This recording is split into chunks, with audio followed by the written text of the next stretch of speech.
नमस्कार। मुंबई से फिर एक बार आपके सामने देश और जनता के हित में सदैव तत्पर बात करने वाला सच्चाई के आधार पर मैं हूं रविंद्र जैन। देशवासियों को रक्षाबंधन की हार्दिक शुभकामनाएं।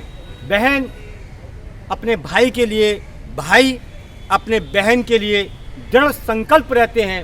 रक्षा और सुरक्षा के वास्ते एक धागे के रूप में रक्षाबंधन का प्रयोग महत्व बताया गया है। दोस्तों, भारत की संस्कृति और संस्कार पूरी दुनिया में अनोखे हैं, लेकिन भारत के अभी के हालात हमारे नेताओं ने कमज़ोर कर दिए, हमारी संस्कृति को मिटाने के कंगार पर लाके खड़ा कर दिया। जो भी कुछ है वो आपके सामने है। आप देखिए, भारत चांद पर पहुंच चुका है। आप पेपर पढ़ते होंगे, टीवी देखते होंगे, भारत चांद पर पहुंच चुका है। लेकिन भारत के नीचे अंदर करप्शन, मिलावट, ड्रग्स और वसूली, अवैध कारोबार, इसमें फर्क नहीं पड़ा है। ये है भारत की राजनीति। इन नेताओं की मानसिक स्थिति बिगड़ चुकी है, ये दिमाग से पैदल हो चुके हैं। हमारे भारत के वैज्ञानिक दुनिया में सर्वश्रेष्ठ हैं, भारत की आर्मी दुनिया में सर्वश्रेष्ठ है, लेकिन राजनीति दुनिया में सबसे अगर गंदी है तो वो है भारत की। ये देश को भी बेच देते हैं, आए दिन जनता को परेशान करते हैं। आप देखिए, चांद पर पहुंच चुके हैं। हर नेता रोता है ये बात कि हम चांद पे पहुंच चुके हैं। चांद पर पहुंचकर गड्ढे ढूंढ रहे हैं। यहां पर रोडों के गड्ढे भरे नहीं जाते, वो टेक्निक है ही नहीं। रोड नहीं बना सकते, आज बनाई कल टूट जाती है, और ये चांद पर पहुंच गए। दूध में मिलावट, हर ऑफिस के अंदर रिश्वत मांगी जाती है, हम चांद पर पहुंच गए। हर डिपार्टमेंट में करप्शन बड़ा मोटा, हम चांद पे पहुंच गए। कोर्ट में जाओ, भर भर के थैले भर भर के तारीखें मिलती है, हम चांद पे पहुंच गए। हम चांद पे पहुंच गए, लेकिन जो भारत का सिस्टम है वो अभी तक वैसा ही सड़ा हुआ है। ये है यहाँ की राजनीति। देशवासियों, हिंदुस्तान की जनता से एक ही बात बोलना चाहता हूँ, आप थोड़े बहुत अगर समझदार हैं तो ट्विटर और इंस्टाग्राम के माध्यम से पूरी दुनिया में इन नेताओं का जो काला कांड है वो जरूर खोलें। अपने पैसे से कितनी अय्याशी करते हैं। कोई भी नेता ऐसा नहीं जिसके पास 500,000 करोड़ का प्रॉपर्टी नहीं। हजारों करोड़ की संपत्ति इस नेता के पास आई कहां से, ये पूछने वाला हिंदुस्तान में कोई नहीं। आपके पास अगर आपने घर बनाया तो आपसे रोलेंगे, टैक्स वाले आएंगे, ईडी आएगी, फीडी आएगी, सब आएंगे। लेकिन जो बड़े माफिया हैं हमारे देश के नेता, उनके ऊपर कौन कार्रवाई करेगा, ये भारत के लिए बड़ा शर्मनाक विषय है और कानून अंधा है। इस बात का सबूत है, भारत का कानून अंधा है। किसी भी नेता के पास 5 साल के अंदर हजारों करोड़ की संपत्ति बन जाती है।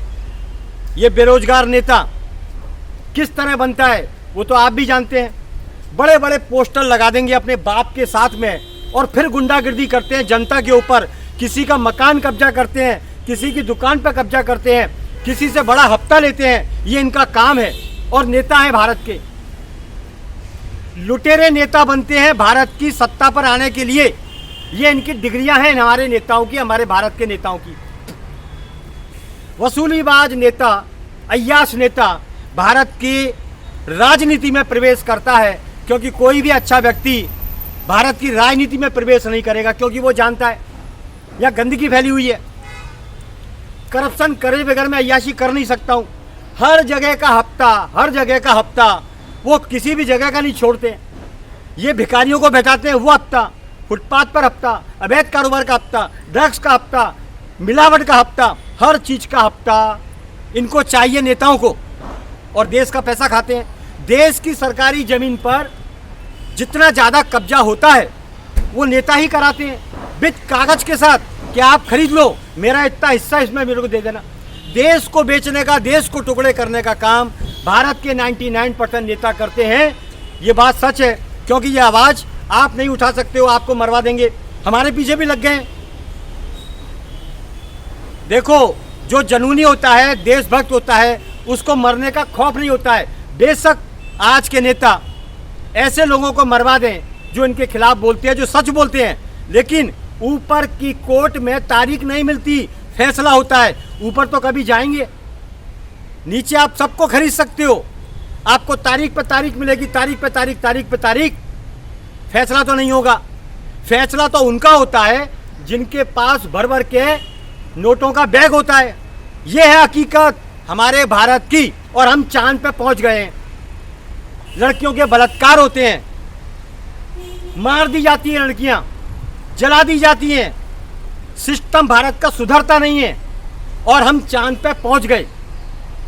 ये कितना शर्मनाक विषय है उन नेताओं के लिए जो ये बात कहते हैं कि हम जनता के सेवक हैं, हम चांद पे पहुंच गए, हमने ये कर लिया, हमने वो कर लिया। और एक मुद्दा, हर बात में ये पाकिस्तान का ही नाम लेते हैं, ये पाकिस्तान को रोते रहते हैं 24 घंटे। पाकिस्तान कोई विषय है ही नहीं। चाइना को कभी नहीं रोते, क्योंकि चाइना को रोएंगे तो चाइना इनको उल्टा कर देगा। चाइना को कभी नहीं रोते। चाइना ने हिमाचल पर कई जगह पे कब्जा कर लिया है, लेकिन चाइना के बारे में भारत का कमज़ोर और अय्याश नेता कभी नहीं बोलता है, क्योंकि चाइना से डरता है। एकदम सच्ची बात और बिल्कुल खरी खरी, चाइना का नाम पेपर वाले भी नहीं लेते हैं, क्योंकि पूरी मीडिया, ज़्यादातर जो मीडिया है वो सरकार के इशारे पर काम करती है, नेताओं के इशारे पर काम करती है, नहीं तो उनकी दुकानें बंद हो जाएगी। जिसने भी इनके खिलाफ बोला, भारत के नेता के खिलाफ बोला, उसको टपका दिया गया, मरवा दिया गया, फंसवा दिया गया, उसको जिंदगी से दफन कर दिया गया। ये सच्चाई है।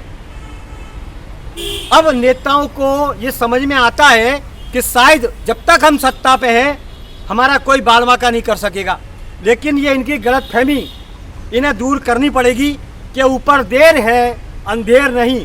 तुम्हारे खानदान का, वंश का कोई औलाद पैदा नहीं होगी जो कभी सत्ता पर आ सके, ऐसा कुदरत करेगी वो काम आपके लिए।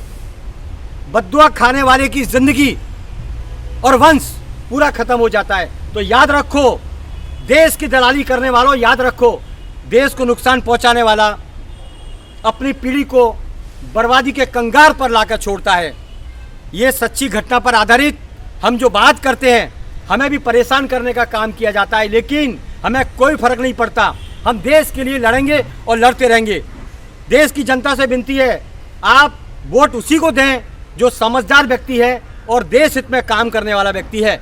ये नेता वोट लेने के बाद आपके कपड़े खोलता है, आपको नंगा करता है, आपको कटोरा पकड़ाने का काम करता है और 5 साल पूरी अय्याशी करता है, जैसे भारत इनके बाप की जागीर है। समझिए, हमारा बोलने का काम है, समझाते रहेंगे, जगाते रहेंगे। फिर आऊँगा नए विषय के साथ। मैं हूँ मुंबई से रविंद्र जैन। जय हिंद।